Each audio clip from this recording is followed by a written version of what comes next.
Tu nombre será borrado del mundo. De Guillermo Fernández. Capítulo 1. Vaivara fue uno de los tripulantes que descendieron del aeroplano que aterrizó en una pista al sur de Skisskirkegaard, muy lejos incluso de la ciudad de Nuuk, en Groenlandia. Se contaban entre los nuevos funcionarios a un norteamericano, un inglés y un griego, los tres expertos en guerra bacteriológica, y por cierto algo incomunicativos y recelosos.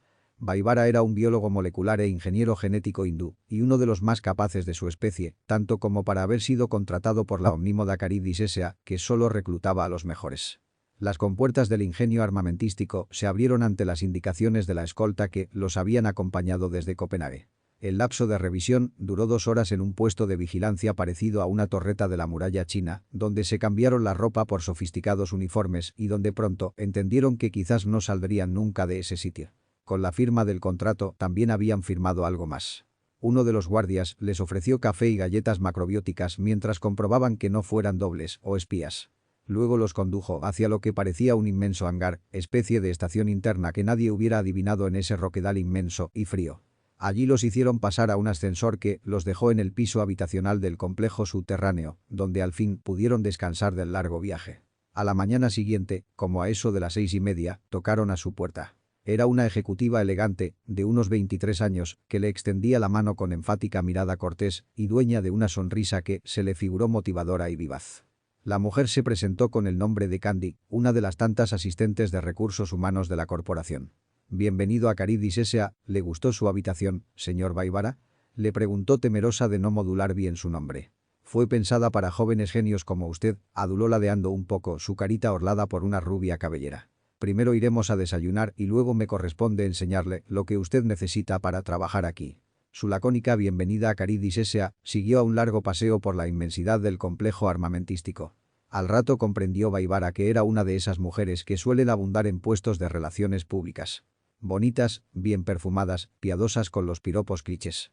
Llevaba siempre una agenda que leía para no perder el hilo de sus visitas y se mostraba muy pronta para saludar a algún conocido que la distinguiera del anonimato de técnicos, trabajadores rasos, oficiales, ingenieros, científicos con gabacha, decenas de laboriosos hombres y mujeres. A Vaivara le encantó esperarla todas las mañanas considerando que aún ese reglamentario protocolo de la muchacha era esperanzador. Pudo haber pensado que el amor había llegado a su puerta si Candy, deseosa de intimar un día en uno de los pasillos de la sección de ataque terrestre, no le hubiera enseñado la foto de su novio, uno de los gerentes de Caridis S.A., los cuales eran, como supo después, más que todo despiadados modelos de supervisión, encargados de presionar a los que verdaderamente producían. El día que Candy le dijo que la inducción había terminado, Vaivara no pudo más que suspirar con una mezcla de tranquilidad y nostalgia. El primer día de acción fue enviado a trabajar con el líder de proyectos futuristas, el veterano Dr. Fumarov. El viejo, de una mirada torva e inquisitiva y de cierta complexión simiesca, apenas alzó la vista cuando Vaivara le dijo su nombre y le extendió la mano. «Bueno, sí, ¿qué tal?», le dijo sin estrechársela, a ver si aprendió algo en la universidad de tercera categoría donde estudió. Al principio creyó que tenía graves suspicacias racistas, como era un hecho que existían en cualquier lugar del mundo. Pero luego supuso que el viejo solo era una máquina de producción que no se detenía en frívolas relaciones públicas. A Fumarov no le gustaba mirar a los ojos de nadie. No solía hablar mucho. Tampoco le interesaba enseñar. Solo amaba la exactitud de sus cálculos. Hay hombres que pueden rendir culto a sus cerebros y Fumarov era de ese tipo de hombres. Le gustaba demostrarse a sí mismo que siempre era capaz de rebasar una meta y que por ello los administradores del complejo lo felicitarían y le darían comisiones sustanciosas. Aunque pensándolo bien, lo de las comisiones no era tan exacto. Fumarov despreciaba el dinero. Su verdadera satisfacción derivaba de que los demás admitiesen su genialidad. Siempre decía, rebelde como era en aguas de su propio charco, que ni doctorados ni maestrías servían para Caridis S.A. y que la reina por la que se inclinaba como siervo el mercado era la inventiva de los hombres. El verdadero inventor va más allá de los teóricos, decía observando la agonía de un pobre ratón, de esos que tenían por miles, o analizando en conejos un brote de locura suicida causada por los fármacos que se les inyectaban. En su caso, se había cumplido la sentencia y el hecho era que el doctor Fumarov se había convertido en una autoridad incuestionable sin haber vegetado en universidades ni en foros donde suelen bullir los comentadores ociosos de la ciencia. Muchos de los juicios de Fumarov no le gustaban a Vaivara. Este podía pensar que exageraba con ser un hombre demasiado cínico. Sin embargo, su empeño en el laboratorio no podía inspirarle más que su respeto. Era allí donde el viejo engreído comprobaba que su religión era perseverar en busca de los meandros más ocultos de la materia, mediante cientos de pruebas e intentos fallidos, obsesionado por una fe que le recordaba a ciertos santos silenciosos de su lejano país. A las semanas de labor intensa, Baibara reconoció haberse hecho de amigo de Katana, biólogo molecular japonés que lo había hecho su confidente. Ambos solían jugar juntos ajedrez o algunas mesas de tenis en las noches libres. A Katana le gustaba ser un científico bien pagado, como todos en Caridis S.A., pero ya tenía 5 años de trabajar en unas condiciones que ya le parecían infaustas. El ambiente carcelario de Caridis hacía que algunos enfermasen repentinamente de un día para otro. Las salidas estaban más que controladas fuera de la corporación. En vacaciones podían hacer viajes a Nuuk para darse un baño de aire glacial o a comprar souvenirs de esteatita y hueso fabricados por los esquimales. Pero les era prohibido departir con los lugareños y menos entablar conversaciones sobre sus trabajos secretos. Aparte de eso, los científicos importantes, los creadores, eran solo unos productores de inventos cuya vida y empeño no tenían la más mínima importancia. Siempre fue frustrante reconocer, como lo había previsto Katana, que el afán de los científicos estaba ciertamente relegado al sótano de Caridis S.A. una vez que llegaba la hora de salida y les tocaba pasar de lado por las oficinas de los administradores, les gustaba pensar que tal vez había llegado la hora de inventarles a ellos una plaga especialmente para administradores latosos y acomodaticios. Katana soñaba, por ejemplo, con verlos amanecer un día cubiertos de pústulas y ronchas, sin poder respirar y temblando de fiebre. Estas lucubraciones los mantenían unidos y servían solo de catarsis. Sí, era un gusto decisivo especular sobre cómo irían a librar al mundo de los administradores y de sus computadoras portátiles y de sus gráficos y de sus memoranda. Además de Katana, Baibara conoció a Bindi, una compatriota que trabajaba en la sección de armamento informático. Era oriunda de Calcuta y, aunque era de casta superior, pertenecía a esa generación reciente de hindúes que ya no tenían mucha confianza en la milenaria estratificación social. El ligue entre los hombres y mujeres no tenía limitaciones si el comportamiento entre las parejas resultaba razonable. No era posible tener hijos, razón por la cual los médicos de la corporación repartían preservativos y toda clase de abortivos para que las mujeres no pudieran quedar embarazadas. Bindi era una mujer de unos 28 años, al igual que Baibara, y no tenía novio. Tenía unos ojos penetrantes, como cualquier mujer de su país. Su expresión era de un refinamiento conmovedor, hablaba fluidamente 3 idiomas. Un día le confesó que rehuía las conquistas fáciles, se lo dijo mientras jugaban una partida de ajedrez, juego en el que ella podía ser temible, y Baibara le dijo que para él también un revolcón ocasional le sabía a hielo. La frase le gustó a Bindi, quien de inmediato le preguntó si le gustaría probar esa misma noche un poco de hielo, del mejor hielo de Groenlandia, el que ella tenía en sus ingles y en sus pechos y en sus labios. Baibara quedó atónito y asintió, tímido. Capítulo 2. A los meses, Baibara y Bindi hicieron juntos su primer viaje programado a Nuuk, donde todo era posible menos abrir la boca. No era un juego que los espías de otras multinacionales eran diestros en sonsacar información que les dijese en qué estaba la competencia, por qué senderos la miserable competencia se hacía más fuerte y ellos más débiles, o más débil ella y ellos más fuertes. Partieron con un pequeño grupo que había hecho la solicitud meses atrás a la administración. La travesía la hicieron en una moderna fragata que los llevó por el frío mar Ártico en un día de cielo color mate. Durante el viaje avistaron las famosas ballenas blancas y les tomaron fotografías. También divisaron dinámicos grupos de focas en las costas, preparándose para zambullirse hacia aguas profundas en busca de los codiciados bancos de arenques. Se habló en cubierta de las ballenas jorobadas, pero no era el tiempo de la primavera, en que solían irrumpir por el estrecho de Davis. En Nuuk hicieron las pequeñas compras que incluían piezas ornamentales de foca y estatuillas que imitaban renos o iglús de baterías que se iluminaban espléndidamente en la oscuridad. Comieron animosamente un exquisito emparedado de cangrejo en un restaurante que mantenía la atmósfera muy lejos del torturante clima bajo cero de toda la región. Luego de comer, hicieron su visita a la Casa de la Cultura de Nuuk, lugar infaltable en el itinerario de todo turista. Miraron los atracaderos con enormes barcos petroleros o mineros, las imitaciones de casas danesas que no tenían por ventura el contorno verde de las originales y las edificaciones que se habían levantado a disgusto de la única presencia que deseaba imperar por los siglos de los siglos. La nieve. Casi al final del día, se sentaron sobre una lengua de piedra que se adentraba en el mar enrarecido por las ondas de una aurora boreal majestuosamente verde. A la distancia, de norte a sur, divisaron los fiordos que se iban replicando a lo largo de la costa irregular, como drenada por un martillo en los tiempos en que los dioses vikingos batallaban en los ámbitos de la tierra. «Es la primera vez que veo la aurora boreal», dijo Bindi. «Yo solo en fotografías la he visto», dijo Baibara. «Es demasiado bello, ¿verdad? Es raro que nosotros fabriquemos armas, ¿no es cierto?». dijo Bindi. Nos gustan las buenas cosas. Hacemos el amor cuando podemos. Solo cuando podemos, rió Baibara. Y lo hacemos bien. No eres un hombre feo, Baibara. Creí que tu cuerpo era solo un teorema. ¿Y cómo se supone que son los teoremas? Me imagino que un teorema es solo un cascajo mental que se le arrancó a la vida. Que al teorema le falta vida. Estoy aquí porque fui el mejor. Yo también fui la mejor, Baibara. Yo vine muy orgullosa de ser Bindi. Caridis Esa despreciaba mi religión, la religión de mis padres y de mis abuelos. Supuse que solo había que ganar en la vida. Yo siempre he huido de la superstición, Bindi. No ha sido para nada buena. Ahora estás inventando nuevas armas. Yo también lo hago. Cada día experimento con nuevos chips para que se obtengan mejores radares, sondas y sensores. Me pagan tan bien que mis padres están felices de tener a una hija tan inteligente.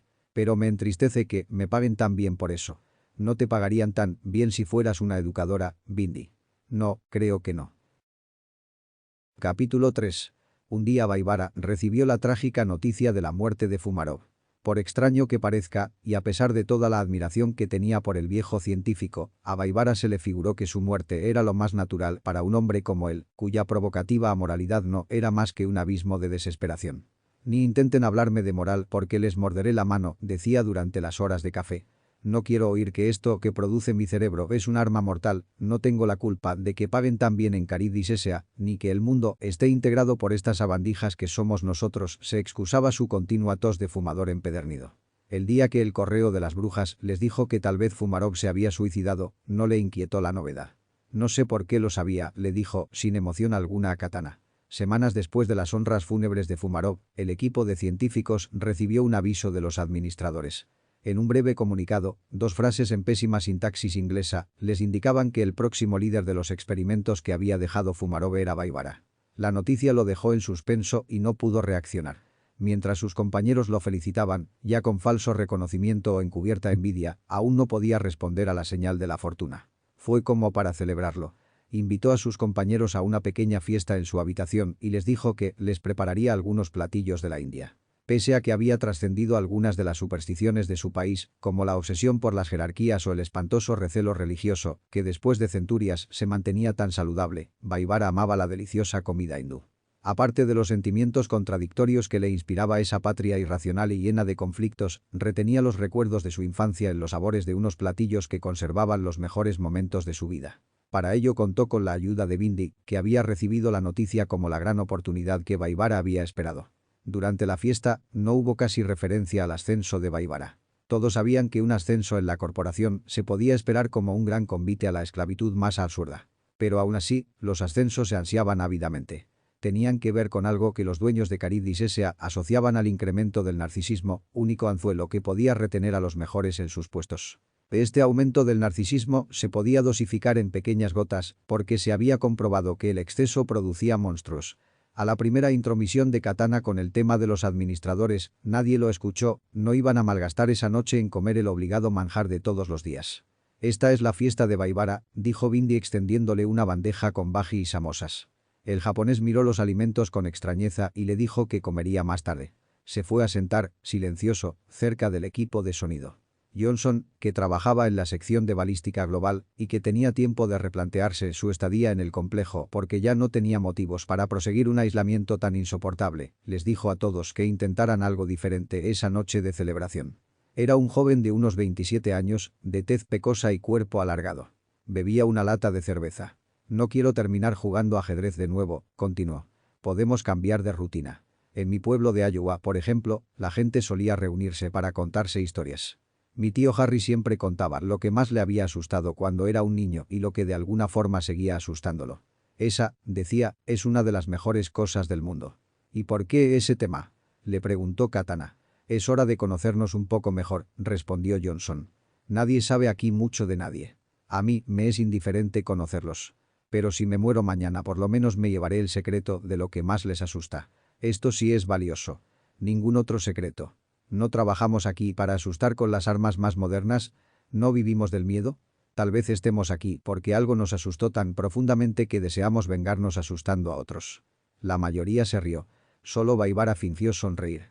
Me gusta la idea de Johnson, dijo Bindi, es hacer algo distinto. Los que jugamos a ser científicos siempre hablamos de los miedos de los demás, de las supersticiones y las sombras de todo el mundo, pero pocas veces nos referimos a las nuestras. ¿Y por qué no empiezas tú, Johnson? Johnson dejó su lata de cerveza vacía sobre la alfombra sintética. Al cabo de unos segundos dijo: lo tengo claro. Mi gran temor de niño fue la siembra de maíz de mi abuelo. Asomado por la ventana, veía de noche la siembra, imaginando que entre las plantas se gestaba algo que no tenía nombre. Me sentía guarecido en el calor de mi propia familia y entre las gruesas paredes de la casa de 3 pisos. Aún así, experimentaba que tal refugio no era suficiente, que ningún refugio sería suficiente para mi salvación. Ese algo sabía que yo estaba ahí, en mi cuarto iluminado por una lamparita, pensando en la manera de irse, arrastrando del fondo de la siembra hasta darme alcance. De continuo cerraba muy bien la ventana, cada noche, después de ver la siembra, tembloroso, y luego me iba a leer una revista sobre juegos de rol. Sin embargo, el ulular del viento no me daba tregua, las hojas todas unidas articulaban la voz de mi enemigo, una voz asedada y siniestra, que me retaba a salir. Un día me decidí a salir. Ya estaban todos dormidos.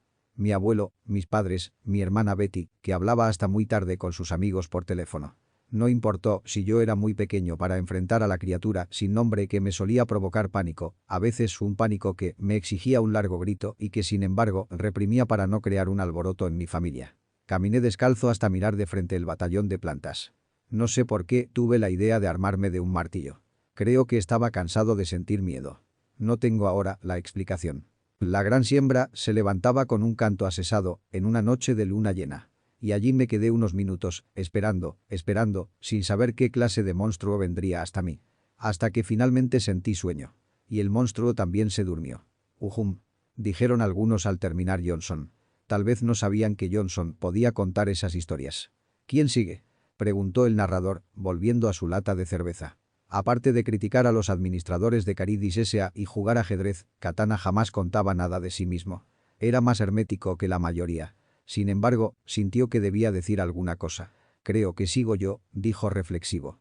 Se paró en medio de la reunión de colegas. Presentaba una sonrisa irónica. Un día mis padres decidieron llevarme a conocer Tokio. Y yo no sé por qué tenía un mal presentimiento. Quizá no tenía ganas de hacer ese viaje. No era un niño con iniciativa. Jamás les dije a ellos que tenía miedo. Que tenía una premonición. Y así fue. En un momento en que mis padres se detuvieron ante las vitrinas de una abarrotada tienda, yo di un paso hacia atrás, fascinado de poder alejarme un poco de ellos, y luego di otro paso, y otro, cada vez más emocionado y ligeramente conmovido y asustado, hasta que por fin me dejé llevar por el roce de los cuerpos que pasaban presurosos hacia ambas direcciones, de manera que me sentí como un tronquito impulsado por un torrente que no tenía dirección, y así hasta quedar perdido en una avenida cuya inmensidad y luces aún recuerdo con el más vivo de los miedos. Una mujer policía me vio caminando como un zombi por una acera, sin decir una palabra, con los ojos muy abiertos, como si estuviera seguro que ya nada podía hacer al cumplirse mi premonición, y muy eficiente tomó su radio y llamó a otros policías, y estos hicieron otras llamadas, y uno de tantos policías, a 2 kilómetros de distancia, ya habían localizado a mis pobres padres, que me seguían desesperados a través de esos montones de cuerpos anónimos. Desde entonces odio la multitud, cualquier agrupación de personas que comienza a moverse. Podría morirme a la salida de un estadio. Escalofriante, musitó Bindi cargando una bandeja de más bocadillos. Creo que ese cuento es peor que mi monstruo de la siembra, murmuró Johnson, mientras le enlazaba el cuello a su amiga Electra, una griega de cabello castaño, de ojos enormes, que solo pensaba en comer y reír cuando se daba la ocasión de hacerlo. Entre los invitados había un italiano llamado Posanzini, de la sección de fuerza nuclear especializada. No estaba muy seguro de querer participar. Pero poco a poco fue encontrando su miedo, y al reconocerlo tuvo prisa por expresárselo a todos. «Es mi turno», dijo. «Para mí el miedo clave no lo provocó una siembra o una multitud. Yo tenía un tío que trabajaba para la mafia», musitó llevándose un trago de whisky a la boca, aunque no lo crean. «Te creemos», dijo Katana. «Pero la mafia a todos nos da miedo». Se escucharon risas. Bindi había encendido algunas velas y había disminuido las luces del apartamento para que la media luz estuviera a tono con las historias. Katana, una cosa es saber de la mafia por las noticias y otra es ser el familiar de un gángster huele a lo que es. Hasta su colonia es fatal. ¿Y qué pasó con tu tío?, preguntó Johnson. Cuando menos te lo imaginabas, le gustaba tocar la puerta de mi casa con la excusa de que venía a visitar a mi madre y a echarle un ojo a su apreciado sobrinito. Mi padre le tenía miedo justificado. Vivía diciéndole al pobre que dejara su seguro puesto de contador público y que se dedicara con él a los buenos negocios. Le decía que sentía pena de su hermana con un hombre tan pendejo. A mí siempre me trataba bien. Hola, mi sobrinito, me decía, te traje un billete de $100, ven, dale un beso a tu tío. Me encantaba ese billete, me hacía soñar en la posibilidad de miles de billetes más como esos, ¿no es extraño? Mi interés por el dinero me decía que mi tío era un portador de buenas noticias para mí. Pero las frases entrecortadas que yo escuchaba decir a través de la puerta de la habitación de mis padres eran el signo de que mi tío era un desgraciado que los hacía sufrir como a unos miserables. Tal vez por eso el dinero siempre tendrá para mí el olor a colonia de mi tío. No lo puedo disociar de ese aroma limpio, a sospechosa pulcritud. Cuando lo tengo en las manos es como si tuviera la lengua fría de un gánster encantador. Yo sé que es una estupidez. Por eso solo utilizo tarjetas de crédito. Algunos rieron, otros movieron la cabeza. ¿Era un chiste?, balbuceó Katana. Ningún chiste, respondió Posanzini yéndose a la mesa a prepararse un platillo. Por alguna razón todos vieron a Baibara, que no había planeado contarles nada. Bindi le hizo el gesto de comenzar. Atrévete, le dijo con sus ojos, mientras trituraba una aceituna con sus dientes. Todos sus miedos son hermosos. Los míos tal vez no tanto, dijo Baibara sentándose en una silla. Te oímos, concretó Katana. Dormía cerca de mis padres en nuestro gueto de Srinagar cuando se escucharon los estruendos. Tenía 6 años. Tenía muchos hermanos cuyo rostro no recuerdo. Yo era el menor de todos, quizás ese privilegio de ser el menor hizo que mi madre me estrechara contra su cuerpo sirviéndome de escudo. Al tiempo supe, ya cuando era un muchacho con entendimiento, que los estruendos provenían de las granadas que habían lanzado los milicianos musulmanes. La historia verdadera me la contaron en el orfanato donde me adoptaron unos viejos jubilados ingleses que reconocieron mis capacidades intelectuales de inmediato y me dieron pan y estudio.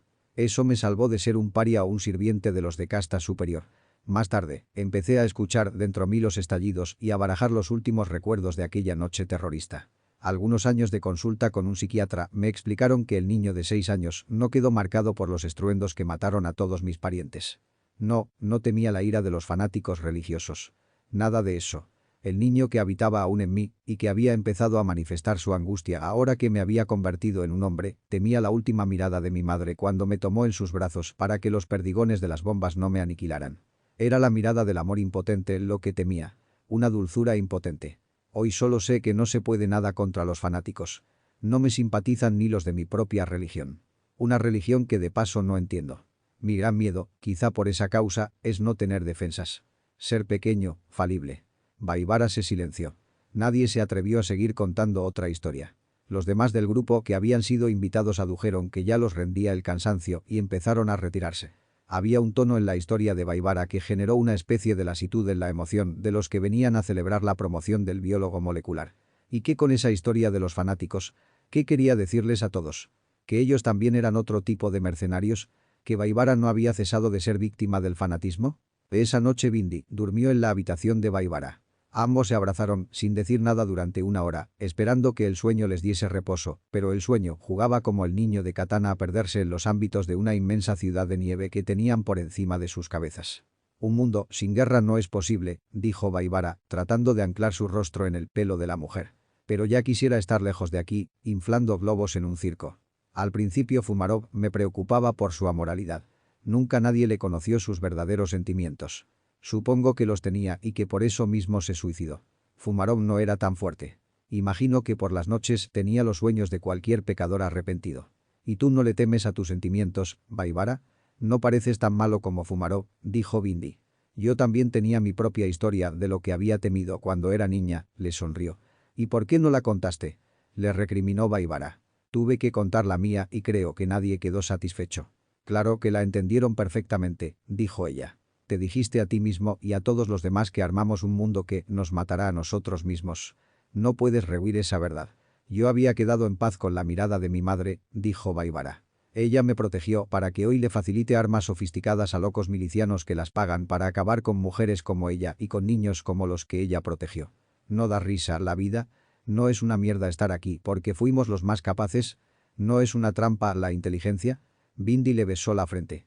Le gustaba su trabajo. Pensaba que su familia estaba feliz de verla surgir en una transnacional. No quería tener remordimientos de conciencia. Pero no era posible. Aunque deseaba ser dura con ella misma, tenía pena por quienes se manifestaban contra la industria de la guerra. Le parecían seres sensatos. Solo que ella se veía a sí misma como una ganadora. ¿Qué es un ganador? Le preguntó Bindi a Baibara, que intentaba cerrar los ojos. Es el que se burla de todo el mundo, el que se caga en todo el mundo y sale todavía con más ventajas. Es lo que yo pensé. Buenas noches. ¿Y tu historia? ¿No quieres contarme tu historia? Es cierto, la quería contar. ¿Quieres oírla? ¿De verdad quieres oírla? Claro, Bindi. Había un niño al otro lado de la calle donde yo vivía. Se llamaba Rasul. Era ciego. Su madre lo sacaba a pasear todas las mañanas y yo lo seguía hasta que doblaba por una esquina. Los demás niños jugábamos en la calle al volver a la escuela. Y Rasul se asomaba por una ventana, cuidándose de que no fuera visto. Creo que trataba de hacerse una imagen del rostro de cada uno de los niños que jugábamos a cierta hora. Le permitía recrear imágenes posibles. ¿Pero qué imágenes? Jamás había visto nada ni a nadie. Había nacido ciego, no podía percibir más que sonidos, no podía más que palpar el mundo con sus manos. Un día un niño llamado Human se enfureció conmigo y me abofeteó el rostro. Venía sola. Se vino tras mis espaldas y me llamó engreída. Eres una engreída, Bindi, eres una niña de casta superior. Entonces corrí temiendo que me fuera a hacer más daño. Yo venía sola de la escuela. Mi padre, que era juez de distrito, no había podido recogerme ese día y me había dicho que me fuera para la casa tan pronto como acabaran las clases. El bofetón no fue muy duro, lo confieso. Pero tenía furia, quería matar a Human. Y lo único que pude hacer fue gimotear hasta la puerta de mi casa, gimotear como una niña agredida. Antes de entrar a la casa, sin embargo, escuché nuevamente unos pasos detrás de mí. Es Human de nuevo que regresó para hacerme más daño, me dije. Cuando me volví hacia el intruso, tomando esta vez una vara de metal que mi padre tenía para quitar las hojas que se acumulaban en el cenicero, vi a Rasul, esforzándose en abrir los ojos, esos ojos que no tenían nada adentro, pero en los que podía leer, sin embargo, la más grande compasión y simpatía del mundo. Eran unos cuencos vacíos, Baibara, unos cuencos vacíos en el rostro de un niño que me tendía una de sus manos porque había seguido mi grito, ¿me oyes? Había seguido mi lamento por la calle y quería ayudarme. Pero yo me asusté, y aún sigo asustada de tanta compasión, yo me asusté tanto que le estrellé la vara en el rostro. Capítulo 4. Con el tiempo en su nueva dirección, y como jamás había desechado la idea de haber nacido para ejercer todas sus potencialidades, Baibara vio que los proyectos de Fumarov podían ser concretados con la mitad del presupuesto que se les asignaba cada año. No quería castigar la memoria del drástico mentor, pero como nuevo encargado no podía ser indiferente. Fumarov no era tan leal a la compañía, le dijo Baibara a Bindi en el área de comida una mañana, luego de estar seguro de su descubrimiento. Creo que boicoteaba a los administradores y les cobraba en pérdidas, lo que él perdía en amargura y dignidad. Bindi solo le sonrió. Durante ese tiempo era casi imposible que se vieran durante las noches para relajarse bajo las frazadas y darse el cariño que ambos se habían cobrado. Solo me apena no verte un poco más, Baibara, ambos trabajamos mucho. Antes estaba segura que deseaba ser una científica emancipada. Ahora consigo, poco a poco, ser una mujer más consciente. ¿Te imaginas que estoy ayudando a detectar el fluido de la sangre en el cuerpo para dirigir balas de francotiradores sin ningún rango de error? Mientras no imagine las caras de las víctimas concilio el sueño. Las víctimas para nosotros tienen rostros de cera. Así serán las comisiones, le dijo Baibara. Algún día terminaremos con este episodio y haremos nuestro propio negocio. Es lo que he pensado. ¿Sabes que nosotros somos las vacas de esta lechería siniestra? La compañía no lo permitirá, le dijo Bindi. Había escogido un emparedado con pepperoni y no lo había probado. Solo sorbía un té frío con sabor a durazno. Tú y yo sabemos demasiado. Creo que no pueden dejarnos ir. Baibara vio los ojos de Rasul en los ojos de Bindi, fue el recuerdo de la historia que la envolvió. Suspiró un poco.